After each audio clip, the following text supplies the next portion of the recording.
I'm super excited to bring up someone that we've been talking about for 2 days. Yes, Heather, we've been talking about your back, behind your back, because a lot of the women here have been here from the Emmys and the Oscars, and we were talking about just how the opportunity for women is so grand now. We're launching a channel, there's multiple podcasts, and just the tide is rising, and it's rising in the most incredibly equal way. Like, there's just so much more expansiveness, and it continues to be like that. And it's women that get into media, women that lay track, women that pioneer, and then women that follow that pioneer, and on and on and on and on. We've been super gracious to have this book put in the hands of people from the Emmys last September. And we just came back, and I was talking about how my suitcase still isn't unpacked. It's on my bed, from the Oscars. And a lot of these women here, and not only 262, but women in 262. I mean, what was there, 4 or 5 women from 262 with their own booth at their event? And what I want to talk about, if you haven't met Heather Marianna, I want to give you a little bit of background, because some people just know her as Oscars and Emmys, and she's so much more. We did an incredible story podcast where you get to hear about this woman starting her and kicking off her world in her garage. All good businesses start in the kitchen or the garage, and all good conversations are definitely in the kitchen or the garage. But this woman was a self-made millionaire by the time she was 21. She is the founder of Heather Marianna LLC and has successfully taken companies public. She is a big-hearted philanthropist, and if you are on her social or you have a dog, you have a friend for life with this woman. Like, we were talking a couple of days ago, she goes, "Look at what I made for my dog." I'm like, I didn't make that for myself. So if you are lucky to have her as a fur mama, you got the lottery ticket. The thing that you may not know about Heather is that every other year she's in Africa for 2 months volunteering, and the music that she loves and gigs to is Hotel California, Hello Eagles, always classic. And she's got a gift for everybody. So you don't need to listen to win. She's just going to give her big prize to everybody. It is a $1,000 gift, and it is growing your online presence course, and it is the roadmap to the press. So if you didn't know, if you want to have your things at the Oscars, the Emmys, what have you, reach out to me, and I'm going to, reach out to me. She's just finished the event, and we're going to connect you to Heather and all things for you. But Heather, why don't you share with us a little bit about you, your story? What do you want to share today? Okay. Hi, everyone. By the way, it's so great to be here. And first off, hats off to Deb for organizing this. I have no idea how she's even standing. I just gave myself 2 B12 shots in my kitchen. I mean, I'm like, how are you doing this? So thank you so much for doing this, Deb. So a little bit about me. I started Beauty Kitchen in my kitchen making sugar scrubs. And now I have factories and a parking lot full of buildings and all this stuff. But the thing about me starting in my kitchen was a funny story that people don't know about me is I never wanted to have my own brand. And I never wanted to have anything to do with having my own brand. And it's funny because I've taken a brand public, but I actually wanted to be the beauty girl on the Today Show. I wanted to be on the Today Show. And all I wanted to do was talk about beauty products and show people how to do cool DIY stuff, right? And so I started going to TV hosting school in LA back in 2014. And they were like, well, you have to have a brand if you want to get noticed. And I was like, I don't want a brand. I just want to be on the Today Show. Like, I paid for this school. Like, I was so naive, you guys. I thought you went to the school and then you got a job, So I was just like, I paid the money. Where's my job? So I know, it was hilarious.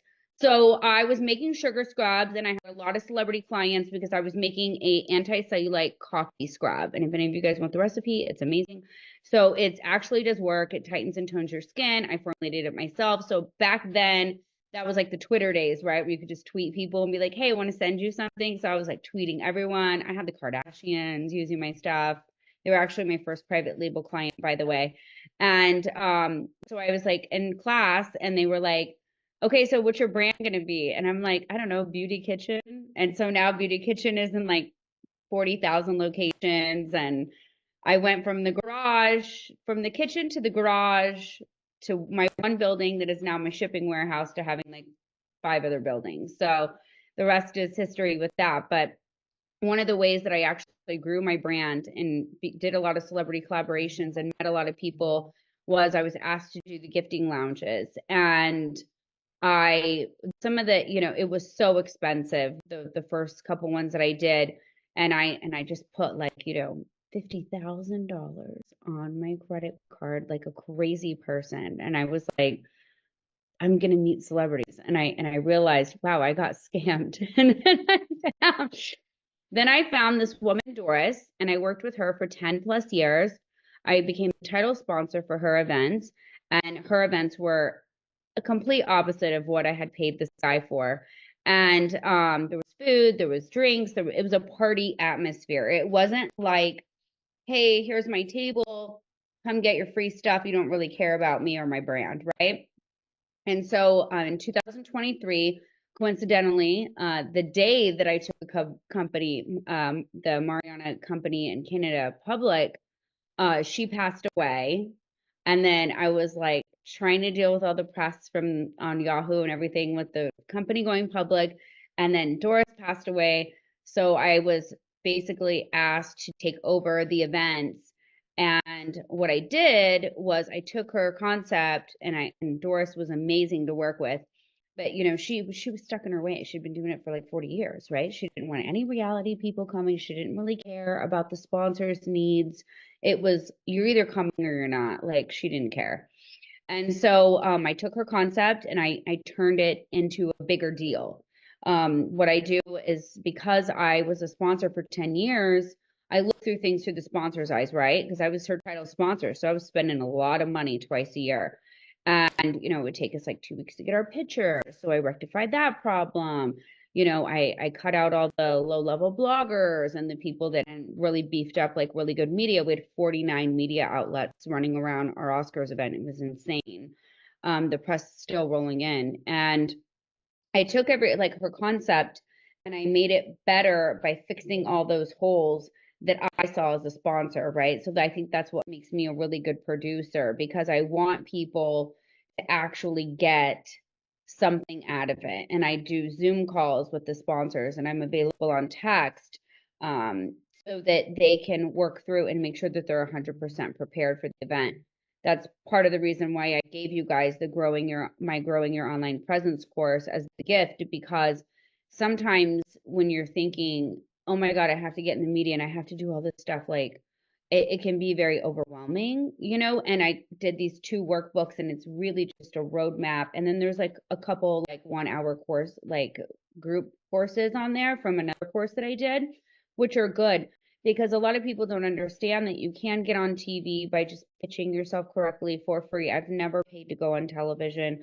I'm so lucky that I have, relationships with TV stations to where now I can use those relationships and I can add another element to my events where we put all the sponsors on TV leading up. I do all these segments. Hey, what are they going to get at the gifting lounge, And then we leave all those gifts with the station. So that's kind of, my trade-off. And instead of them charging me, 7,000, 4,000, whatever the station would charge for 3 minutes for an ad, I get to actually go on there and promote. So yeah, that's pretty much my thing. Oh, and she talks about it so like this. So I'm gonna just kind of ask a couple questions. First of all, congratulations. Yeah. Thank you. Congratulations. Like, Yeah, yay. I did not at the beginning, when people were like, you should do this, I thought, I need another company. Like, I need a hole in my head right now. But I remembered how fun it was, right? And I remembered like how many connections I actually made from my brand. And I was like toying with the idea, and I was like, I really can't let this go, because it's actually going to hurt a lot of people. You know what I mean? And I also felt like, if I can do this and I can get in the groove of it and I can make it better and better and better.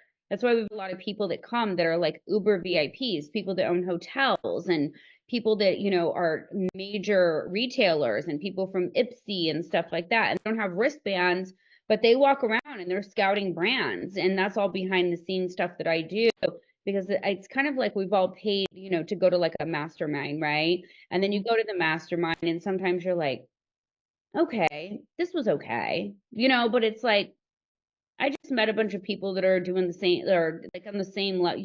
I want people to up level, right? So that's so it's like I'm building this out to be like a cool party, 2-day experience. That's why we do the thing the day before, the breakfast in the morning, and all the stuff to where it's like you're really networking and meeting with not only the other sponsors, but other people because all the sponsors for my event are really like great people and they're all doing amazing things and you never know what connection you can make. For example, with my Emmys event, before the event, I had a sponsor, and then I had another sponsor with a jewelry store in Malibu, this sponsor with another company. She was like, I really want to make the most out of the weekend. I was like, let me call Camellia. Let me see if she'll let you do a pop up at her store in Malibu. I had that whole thing facilitated in 30 minutes. But that's what I do. And that's the whole point of it. And it's just going to get bigger and bigger and more connections and better for people. Well, I think when you talk, first of all, thank you for coming on because No, there's this thank you. illusion, there's an illusion of accessibility. Now, look, you Yeah. talked about people rising up and making it comfortable for them to rise up. And we talk there's lots of talking that's gone on and lots of preparation that's gone on and getting yourself ready to go to that next level, no matter where you are in your business, whether you're going to that stage, this stage, the $100,000 mastermind. We talked about all the things that make you kind of quibble a little bit inside. Like, ooh, I don't know. That may not have been your surrounding. You may not be coming from that place, but you know that your business is meant for greatness. You know that your message is meant for greatness. You know that you still believe in I think entrepreneurs are addicted to hope because we see that when you have hope, it converts, right? And you need people that are willing to open those doors and to break the illusion. Like when we first came back, people were like, what are the celebrities like? I'm like, same. Actually, I say to people, it was one of the most welcoming environments I've ever been in because you seem to forget they got asked to come and they said yes. Yeah. They want to be there as much as you do. It's very different than going to a conference or something like that. And I think it's in the details. Like, we're very same, and I think like the women here, it's very much in the details of what you do that makes people feel comfortable on both sides, and you don't feel an unequal play. You just don't. Yeah, the core group of like maybe 40 celebrities that I have that come to every event, I do that by design because I want people to actually create relationships with them. So for example, Snoop Dogg's best friend and, business partners come to the last two. I FaceTime with Snoop at this one. He'll probably be at the next one now. It's all part of the background PR that I do for this event. But those 40 core people are like people that I've known and for years and they came to Doris's event, and I know that they're super connected people and they'll always be there. So that's how you can create those relationships. Like it took me 3 years of seeing Viola Davis at an event to before I had her phone number. Well, it started with her husband's phone number, then her phone number, and I just happened to have all these extra sugar scrubs from this event in LA. And I said, I'm going to take a stab at it. I'm going to send her a text and see if she wants them because she loves them, right? And she said, yeah, I'll come pick them up. And then, and I was like, okay. And then she's like, let's meet for lunch. I met her for lunch. And then it was like, I was like, oh my God, I'm sitting here with Viola Davis, right? And then she's like, do you want me to take a picture holding your scrub? I'm like, oh girl, you don't have to do that. And she's like, I'm going to do it because you never asked me. You know what I mean? And so like, those are the relationships, you know what I mean? And then you start to build that trust with people. And, it's just the people that come are just so great. And then each event, as you notice, we're just getting bigger and bigger and bigger names like the Sex and the City guy. Like he doesn't normally go to these things. I'll tell you that. He just doesn't. But it's, the bigger I make these things, the more we get out in the media, the better the sponsors and the brands, the more I'm going to attract those people. And that's all stuff that I work on every single day of the year because there's 2 events a year and I'm consistently growing it. So there's a couple of things that you said that I think it's important for us to hear from an International Women's Day and also from a way of, because, if I haven't said it 1,000 times, you haven't been on enough summits, is that I believe a sustainable woman is a powerful woman. And I believe in that when we're vital, we're less vulnerable. And so whether that's resources of connections, whether it's resources of money in your bank, whether it's resources of people to talk to, it doesn't really matter. What makes you feel sustainable? What's your number? But what I'm hearing you talk about is what we all talk about. And I like that you're breaking the fantasy that someone like yourself who self-made millionaire by 21, taking companies public, that you are at a place in your business where you still continue to take risk, like, ooh, I'm going to go talk to her for lunch and I'm going to send her some packages. I mean, we're like, Yeah. ooh, I don't know if I want to send my book or my package or my gift certificate, or I don't know if I want to sponsor that event. You started this by sponsoring, and I can't say it enough about sponsoring people's events. People think, oh, I don't know, sponsorship, is it worth it? Your name and brand and getting it out there in the places that you want to get it out is worth it. Also, I hear you taking risk. I hear you being consistent. It's better this time, it's better that time, more relationships get built. That's no different than if you're starting your business today. If you've never even dreamed of having a millionaire by the time you're 81, never mind 21, it's still fundamentally you're doing the same activity. Yeah, and I think, I love hearing all the sponsors' feedback, good or bad. I don't get much bad, like maybe like, oh, I was a little cramped or whatever, But this is the stuff that makes me better, because I feel like if anybody starts to be like, I know what I'm doing, then you really don't know. I mean, when on my first business that I made my first million on by the time I was 21, I was a temp worker and I was making $12 an hour. And then I realized the agency was charging $50 an hour for me. So what did I do? I went and started my own agency. I had no idea what I was doing.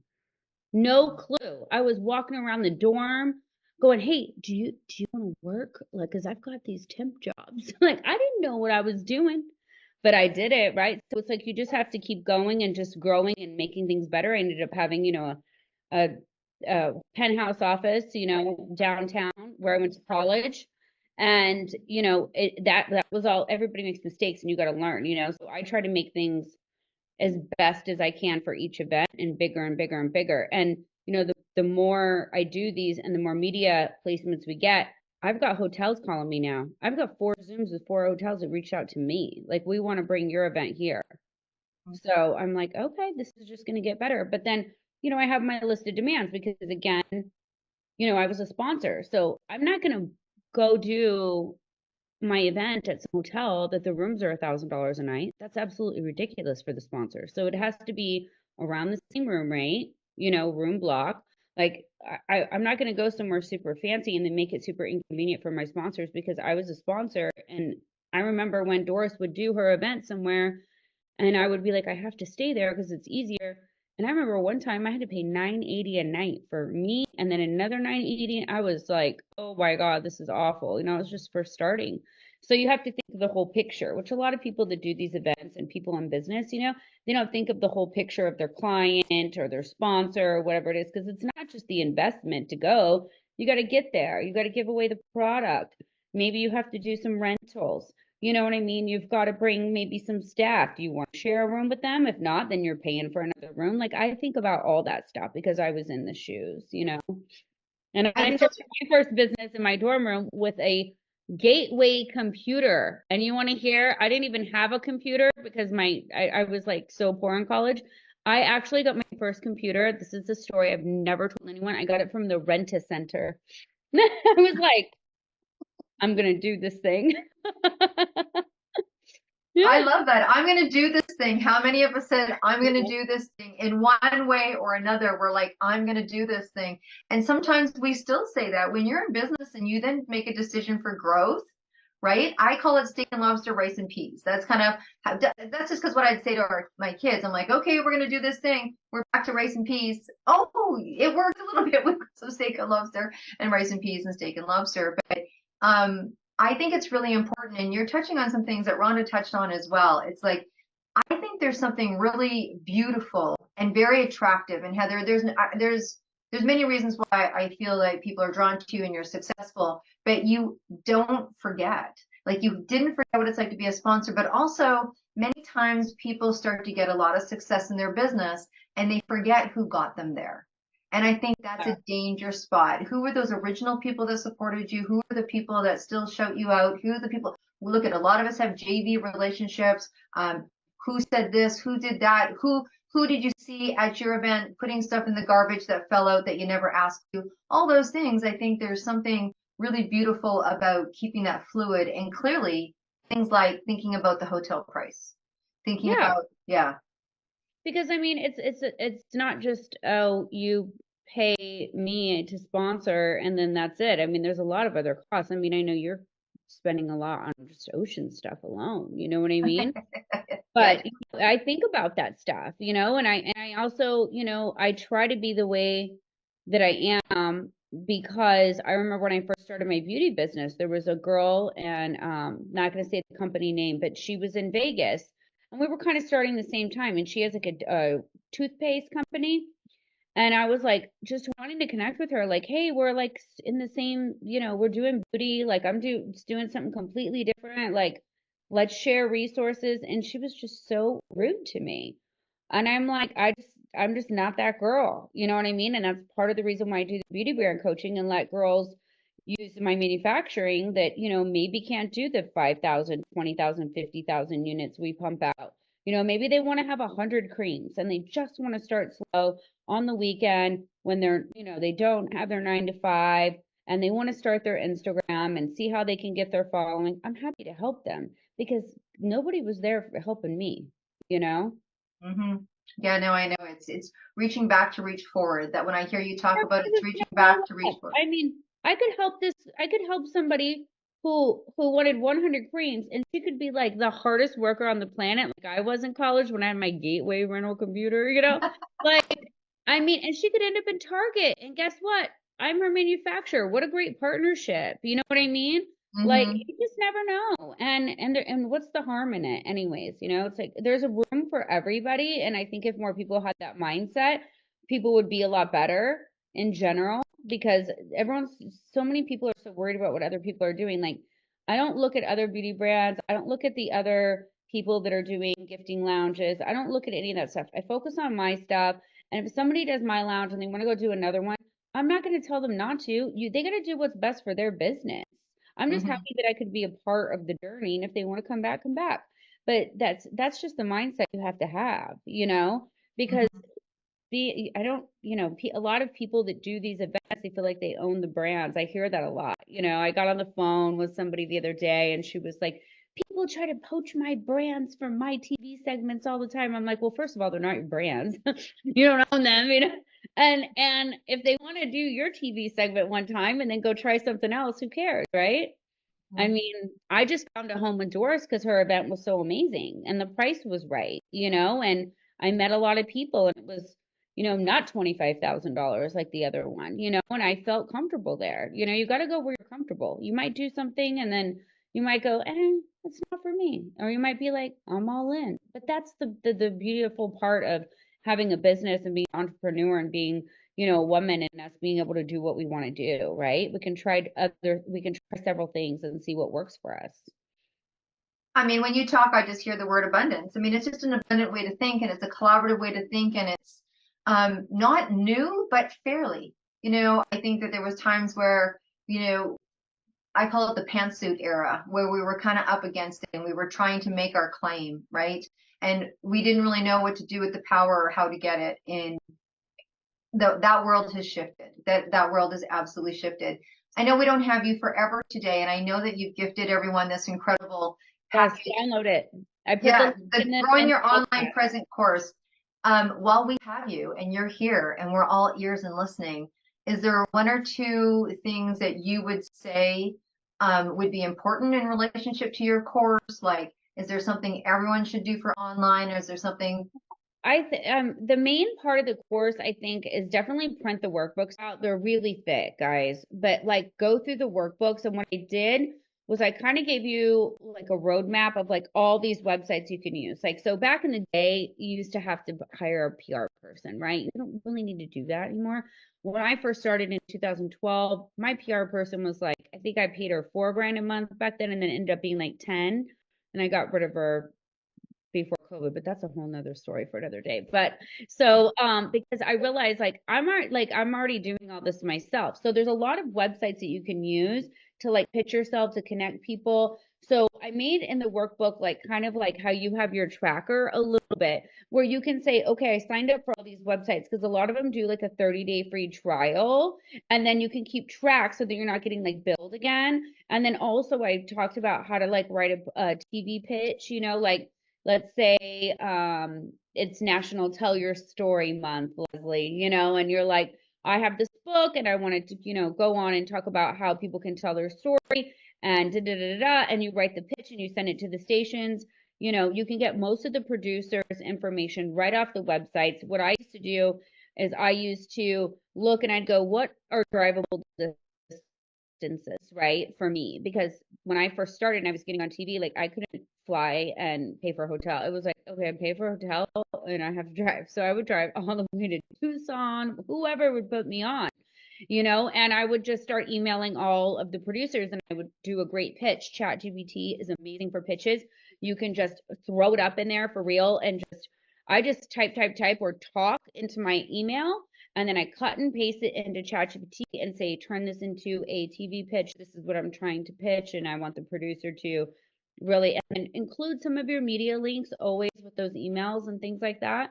So the workbooks are really good. The hour or two that's on there is a group coaching section that I did from another yearly course that I did, but it's group. So a lot of people are throwing ideas out there. So definitely watch it. But the books have it all laid out. Thank you so much. It's so important. And for anyone that's like AI, ChatGPT, we talked earlier that Desi has made 2 classes. Our classes are free or almost free. That will help you get comfortable with things and tools like that if you're not used to using them and having success with that. Thank you so much. Yeah, talk text into your email and then throw it into ChatGPT. It's going to save you so much time. I will have my iPad up and I will be like, okay, I need to do pitches for clients, and I'll just talk it into my email while I'm like making the dog's food or whatever. And that, or like on my, AirPod, while I'm cleaning or whatever. And it's just a big run-on sentence, but it doesn't matter because ChatGPT will clean it completely up for you. So Saves as a we lot of start, time. yeah, no, as we start to wrap up, you are surrounded by celebrities day in, day out. When we went to Emmys and Oscars, and we'll be back there in September in LA for Heather's Emmys event, just because all of us now have been hanging out with you for the last 20 minutes, our vibe has risen. And we are in the next week or so going to be meeting celebrities because they're just going to cross our path. Sarah Troy, Buble, and all the things. We're just going to be having lunch with them this week. So so what is your advice around when you meet somebody that is a celebrity? What is the conversation? What is it? Do you know what I mean? Like you meet somebody or there's a celebrity that comes up to the table, instead of being frozen and not knowing what to say. Can you give people some advice? I think just honestly be yourself. I mean, I think I have so many celebrity relationships. I actually just did filmed a TV show yesterday via Zoom. It's being edited, and like I really couldn't comment on a lot of things because I have so many really good celebrity friendships, And I think when you do have that relationship with someone and you start to build that relationship, just keep it very between you and that person, because I will tell you, they have a lot of testing things that they do, and they might tell you one thing that's not true just to see if it goes back to the media. And I am lucky enough that I just don't repeat anything, you know what I mean? And Mhm. so just keep that at top of mind, you know what I mean? And just be yourself, because they're gonna like you, for you, and don't treat them like again the Viola Davis thing. Do you want me to take a picture with your scrub? I was like, what? Like, I said, can I post it? And she's like, yeah. She's like, you've never asked me for anything. I'm like, well, because I don't do that. You know what I mean? I'm not going to lunch in LA with people and going, oh, let's take a picture. Like, that doesn't, because for me, I have a different mindset with celebrity, right? I do celebrity collaborations. I do a lot of their manufacturing. I just did a consulting deal with Lindsay Lohan's team with her new beauty company because they wanted all my advice on her beauty company. I'm really good friends with her dad, and her mom. And, it's just that to me, my relationship with celebrity is all about how do I get them to my event to help the sponsors, or how can I help with their manufacturing? So to Right. me, a picture is, I'm not going to ruin a possible potential business or them showing up to one of my events by asking them for a photo after they just told me some story about their nightmare nanny, Right. Right. Um, I just want a round of applause. Thank you so much. Is there No, anything thank that you you. want to say before we wrap up here, Miss Heather Marianna? No, I mean, if anybody ever, wants to to talk to me, go, you can get my info through Deb about being at the event. Also, if you guys have any questions about the course, I mean, just shoot me an email. My email's just heathermarianna@yahoo, super easy, or you can put it in the chat. I don't get on WhatsApp every single day, but I hope you enjoy the course. It's actually really good. I created it just so that it's very like laid out and simple, because sometimes even I will get overwhelmed and I just need to like take the beat and like get my little notepad and write it out in like simple terms, even for myself. Like, what is the top of the list I need to get done? You know what I mean? We're all doing a million things, not all of us are just one trick ponies here, we're all doing a lot of things. Absolutely. And of course, her story and your information is in the book. So the new revised book that was just given out at the Oscars. And we appreciate you. We appreciate you coming on. Hang on as much as you want or not, or do why I just set up Weston's ball pit for his birthday gift. So okay. And Weston she's the fur mama, and Weston is one royal puppy. That's what I'm gonna say. One royal puppy. Thank you, my friend. Let's do some love and hearts and jazz hands and all the good things. Thank you so much. Absolutely. Thank you for what you're doing.